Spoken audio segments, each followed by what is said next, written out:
Negro, una preguntita quería hacerte. Sí. Hay mucha gente, muchos amigos que conocemos este parque y otros parques en el mundo similares a este, pero sabemos que esta construcción fue hecha recientemente. Sí. ¿Podrías comentarnos un poco cómo fue como el origen y el desarrollo de todo esto? Esta construcción, que los pobladores del lugar llamaron la ermita, en realidad esta construcción es una réplica. Esa la hicieron nuestros amigos unos cuantos años después, porque la construcción original de la ermita estaba pasando esos dos ríos caudalosos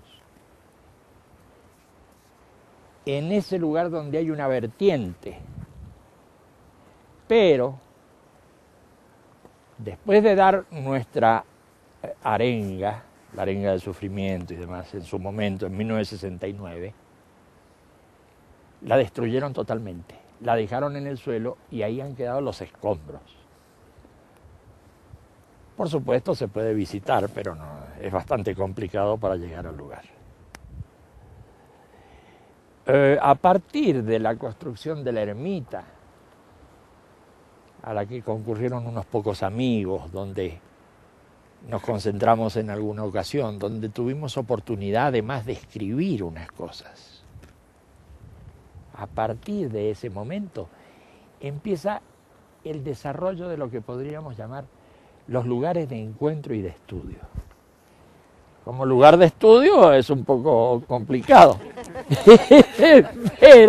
pero cumplió con esa función, sobre todo en aquellos momentos donde no se podían producir reuniones públicas, ni reuniones al aire libre, ni reuniones sino reuniones muy restringidas.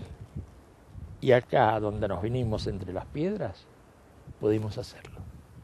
Ahí empezó la cosa. Pero ahí no terminó, ¿no? No terminó la cosa.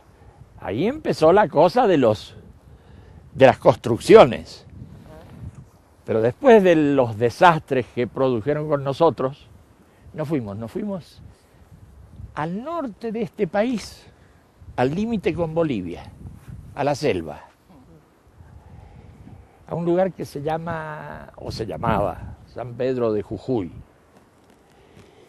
Y ahí hicimos una gran picada, empezamos a cortar árboles, a tirarlos abajo, y quedó todo más o menos despejado, pero rodeado por la selva. Ahí construimos una casa, pero no ya de piedra como esta ermita, sino una casa de troncos de árboles, porque era un lugar selvático. Ese fue uno de nuestros primeros cambios de lugar. Negro, eso sucedió en San Pedro de Jujuy, pero se trasladó a otros lugares. Claro. Si nos habían dejado en el suelo también la casa de troncos, ametrallado. Claro, después que quedó en el suelo la casa de troncos, nos fuimos a otro lugar también en el norte, un lugar conocido como Yala, donde construimos otra casa, pero era una casa ya de madera y piedra, una casa grande, importante, y también tuvimos que abandonar el lugar. Entonces buscamos el centro del país, pues ya nos habíamos metido en las montañas, habíamos ido a la selva, entonces ahora buscamos un lugar llano, plano, el centro del país, en Córdoba, donde instalamos un centro de trabajo. Ahí pudimos trabajar bastante tiempo porque pudo llegar gente. Pudimos hacer intercambio, pudimos hablar entre nosotros, comprobar muchas cosas que queríamos comprobar, y eso terminó al final, después de los trabajos, terminó también mal. Varios encarcelados, gente deportada, etc. Sí, allá después de un año, ¿no? Fueron encarcelados y toda la gente, y provocó eso la dispersión a otros puntos. Claro. Así que ya no quedaba mucho lugar a donde ir. Podíamos haber ido al sur, al Polo Sur. Pero se convertía en una cosa un poco complicada. Para colmo de males, las dictaduras militares ya estaban instaladas en toda América. Así como asesinaron gente amiga, gente nuestra, en La Plata, en un lugar próximo a Buenos Aires, así como encarcelaron a numerosos amigos en distintas partes, así también en Chile, por ejemplo, hicieron sus verdaderos campos de concentración y metieron gente nuestra en Pisagua, en el norte de Chile. Así que estábamos bastante incómodos con la situación y ya decidimos cambiar, no solo de lugar geográfico en un país o en dos países, sino de continente. Y nos fuimos de acá y caímos en el mar Egeo. Y ahí instalamos en Corfú otro centro de trabajo. En ese centro de trabajo pudimos trabajar sin ningún tipo de problema. Además, recordemos, estábamos ya cerca de nuestros amigos de Europa. En aquellas épocas los desplazamientos no eran tan fáciles como ahora. Con ese centro de trabajo en Corfú, bueno, la gente pudo venir de todos los lugares de Europa. Y ahí pudimos hacer nuestros progresos hasta que ahí ya terminamos nuestros trabajos y nos fuimos a otros lugares. Negro, ¿Sí? estamos diciendo que los únicos lugares activos eran esos puntos de encuentro y retiro, ¿o habían otras cosas? Había numerosos lugares que no eran centros de trabajo y retiros. Acuérdate que había locales de todo tipo. Teníamos instalaciones a la calle, hacíamos relaciones públicas, hacíamos actividades políticas, sociales de distinto tipo. Pero ahora estamos hablando de los lugares en donde se hacían estudios y se hacían trabajos, se hacían retiros. Y la gente se capacitaba y la gente discutía y la gente entendía. Mucha gente participaba, pero más periféricamente en esas otras actividades. Pudimos hacer muchas cosas, pero necesitamos también darle coordinación a todas nuestras actividades. Y esa coordinación la logramos poniendo un centro de coordinación en otras islas, en las Islas Canarias. Y entonces coordinamos distintas actividades desde allá. Pero los centros de estudio, los centros de trabajo, estaban en una dirección distinta a las coordinaciones, a las actividades más superficiales, pero que por supuesto fueron importantes y fueron las que hicieron conocer a nuestros movimientos. Parece que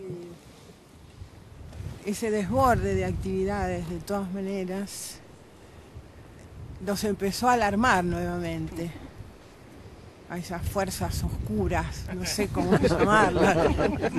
Sí, son las fuerzas oscuras.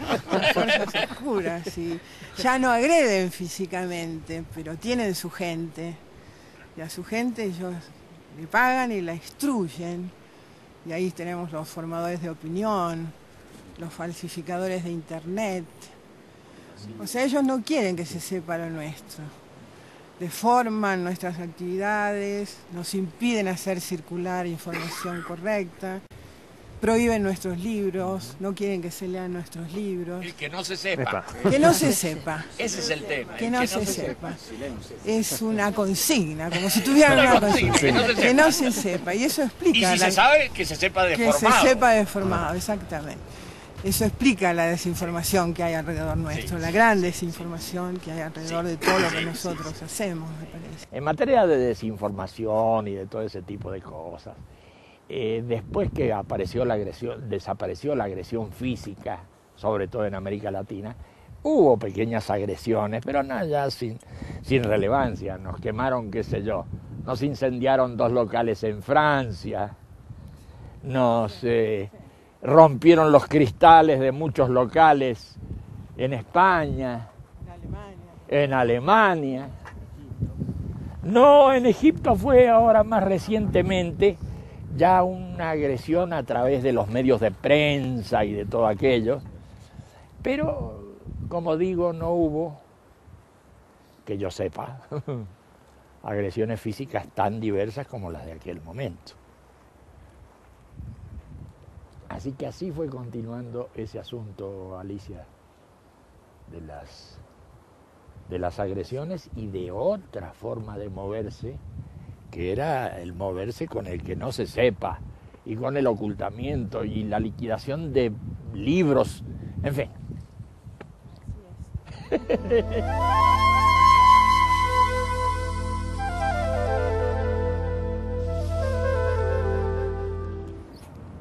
Y así fuimos pasando de lugar en lugar, saltando como pulgas de lugar en lugar, porque no había otra. Y se empezaron con construcciones más estables en distintas partes del mundo. Se empezó con construcciones a las cuales hemos llamado parques, salas, salitas, lugares de reunión de comunidades del mensaje. Poco a poco se fueron erigiendo en distintos puntos esas construcciones más definitivas.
ahí también se empezaron a hacer o se continuaron haciendo estudios que habían quedado un poco interrumpidos en otros momentos.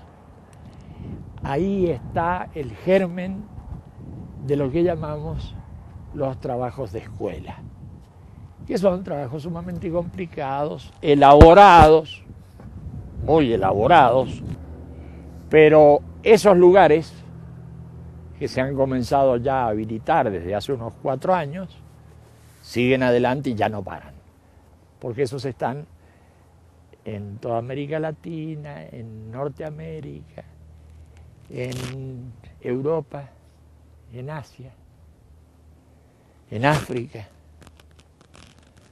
Y no podemos decir que haya lugares todavía en Oceanía y esos puntos, pero la cosa va. Y así fue como llegamos al momento actual. No hemos llegado al momento futuro todavía, pero vamos a llegar.